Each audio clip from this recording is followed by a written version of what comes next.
Okay, so we're here with George, Hey, the Fred. Keeper's Hive, and we've talked about this because it's in my apiary now, but your fundraiser was really good, right? Awesome. And you met your target, your goal's Exceeded done. our target. You're Excellent.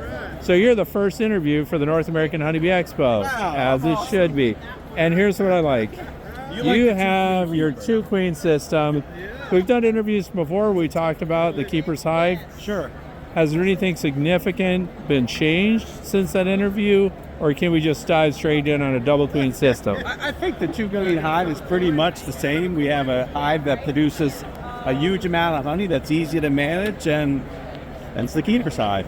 Okay, now when they get the Keeper's Hive from you guys, it does not come with a bottom board. It doesn't come with a bottom board. It doesn't come with frames. It doesn't come with an outer cover. So Okay. it comes with basically as you see today, you know. So, but what's good about the keeper's hive is that all your standard equipment are going to work in it. So if you already have frames, if you already have bottom boards, if you already have top covers, you don't need to. You can just use what you have. Okay. Right? So you don't need to. You can use what you already use at them. So now talk to us. What are the logistics in putting together 2 colonies of bees with a center honey super? The logistics of it? Yeah, It's give us a, simple. all right, it's simple. Let's go step by step, George. So you get your hive, you assemble your hive, you put it out in the apiary, and you got to find 2 colonies, right? 2 queen hive needs 2 colonies. So we're going to go out and we're going to find colonies that overwintered, or we're going to buy a package or buy a nuke or make a split in the spring, and we're going to put 1 colony in one side and 1 colony in the other side. Pretty simple. The other nice thing about the keeper's hive, Fred, is it has a fall air door, which can make the size of your brood chamber smaller. So when you're starting out a new colony that's oftentimes smaller, you don't have to have all 8 frames. You could start out in 4 or 5 frames so they don't get stressed out because they have too much space. Yeah. And then you watch the colony grow, you watch this colony grow, you watch this colony grow, and eventually you're going to have to potentially do swarm control, because if you want to make a lot of honey, the last thing you want your bees to do is to swarm. So your options with the keeper's hive is to do the demery. Now this isn't fully set up, but you're going to do the demery. You're going to give the queen more room to lay, and then all of a sudden you're going to have $100,000. We're never going to have $100,000. You're going to have 100,000 bees in the keeper's hive, ready to go find the forage for it, ready to go find the flowers that are blooming. It's a huge workforce. They come back and make a lot of honey.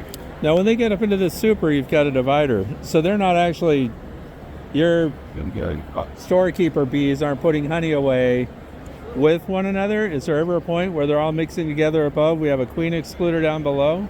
Yeah, so we have separate brood chambers. So we have one on this side, we have one on this side. The first box we call the spacer box is divided, and then everything above that is not divided. So everything else they So your queen excluder goes here too? Where's it going? Is there, Fred? Oh, so it's built in. Nice. You've also changed materials. We This is now a plate glass, right? We have, which is awesome. So our observation window is now tempered glass. What's nice about tempered glass is that it's not going to scratch, unlike most hives that use plexiglass for their windows that over time scratches. This is a tempered glass. The other nice thing about this piece is it locks into your frame guards. So everything is locked in, nice and secure. And then the hinge roof closes it all up. So everything locks in perfectly together and works really well, Fred. Okay, explain this to me. 2 queens, 2 colonies, they get together in the honey super. Why do they get along up there? Because they're all working together. So storekeepers get along? So We all get along in this world. okay, let's talk about it. But it's a good question. Like, do we really? I get asked this a lot. Do we really know what's going on when the foragers come together? Like, are they fighting? Do they get along? Do they cooperatively work towards it? Or does one colony say go there and one colony say go there? Or are they working together? Or is there even some drift going on between these 2 boxes through the honey super? Not that so. I said, I'm letting kind of thing. So they said, I want to. Awesome. I'm not trying to blindside you, George. I'm just asking questions. All right. But because that could happen and it wouldn't really matter. It wouldn't cause a conflict. So when you have done this setup in your apiary Correct. with a 2 queen system, Did you notice one side maybe building more brood than the other, or?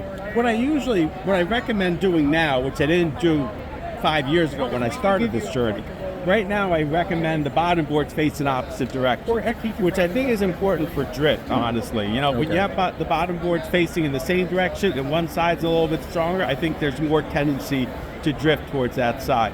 But with running the bottom boards in opposite directions, I see less drift and I see more equalness in the strength of both colonies.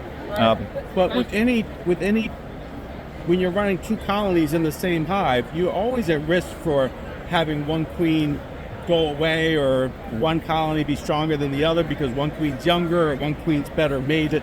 And so 100% of the time, you're not going to have a 2-queen colony for the whole season. That's just not going to happen. I would say 80% of the time you have 2-queen colonies. But the cool thing about 2-colony systems is the honey production potential of that exceeds 2 single colonies. And that's been studied and been looked at a lot of times. It's just a matter of how to run it. And this system allows you to run it easily and potentially get that honey production benefit. Okay, so describe your part of the country where you've been testing this out. Well, now we have colonies all over the United States, Fred, with our indigo grow. So we have colonies from California all the way up to Maine, down to Florida, but the majority of the testing has been done in southeast Pennsylvania, which is zone 6.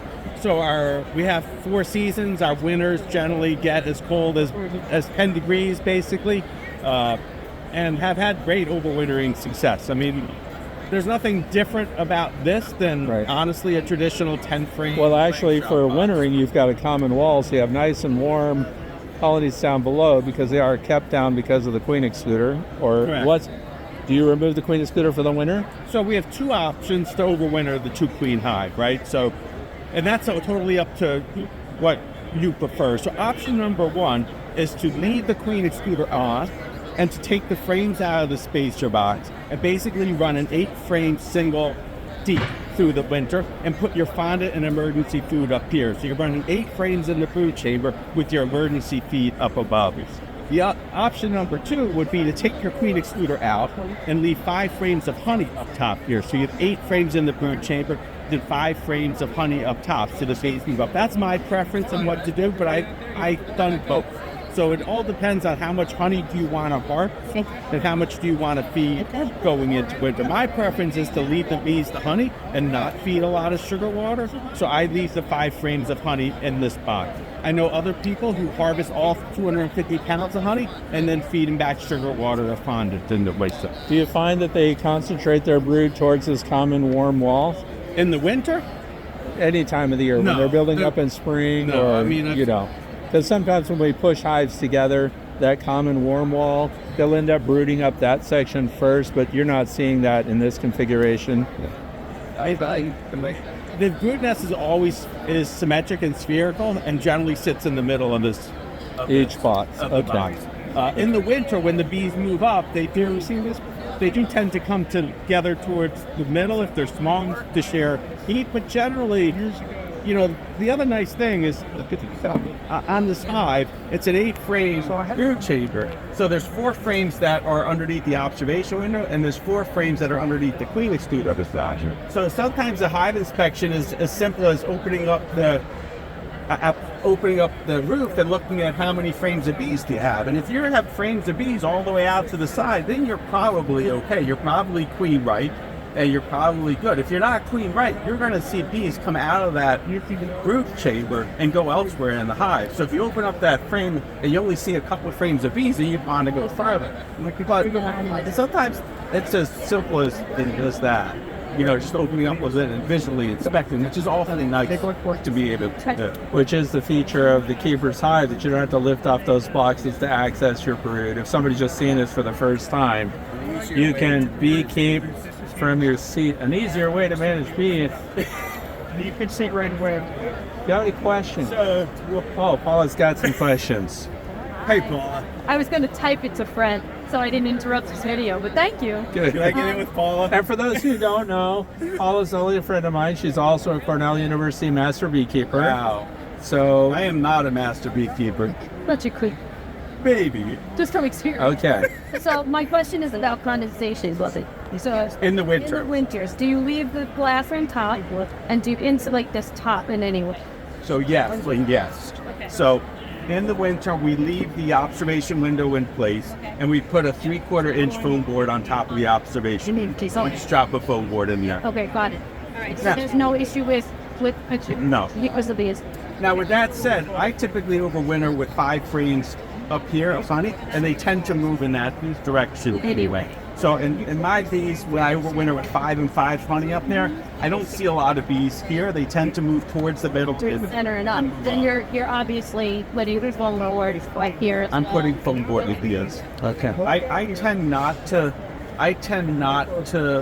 put emergency feed on my hives unless they absolutely need. So I will start the winter basically with 5 frames of honey up here, and I'll sort of once a month keep an eye on them. I often put a divided shim up here to start the winter, just in case, like come February, the bees are up here, and I think they're a little bit lighter, I can throw the fondant on it in that time. So at least I have the shim up there. Yeah. But, and then people ask, do I wrap this? I don't wrap in general in Southeast Pennsylvania, but there's nothing that prevents you from putting a wrap around it. Thank you. Okay. So now, Hey, Fred. George. So, and thank you for giving us so much of your time, by the way. I love you, Fred. So we only have 1 colony. We don't have 2 yet.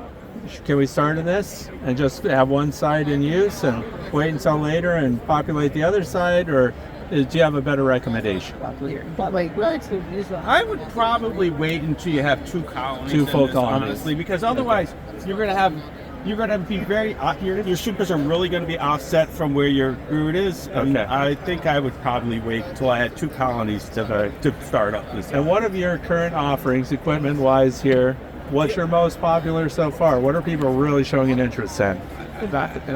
You know, as far as the orders to date, it's been 60% the one queen and 40% the two queen separate, because I really think they're just very different beekeepers, right? The one queen is serving people who want a smaller hive print, lighter, super. The 2 queen is serving those people who want to make honey. So I think it's nice to be able to offer something to 2 different sets of big hunters. So Okay. Fantastic. I want to thank you, George. thanks, Fred. And we already know people can go to the keepershive.com. Right. And it's too late. YouTube channel and watch us on YouTube. Oh, yeah. Okay. We'll put that link down in the video description. And we really want to see people succeed. You know, so if you decide to get a Keeper's Hive, we have a Facebook site to support you. We have YouTube support you. I'm here to support you. We want to see people be successful with Keeper's Hive. Fantastic. Thanks a lot, George. Thanks, guys.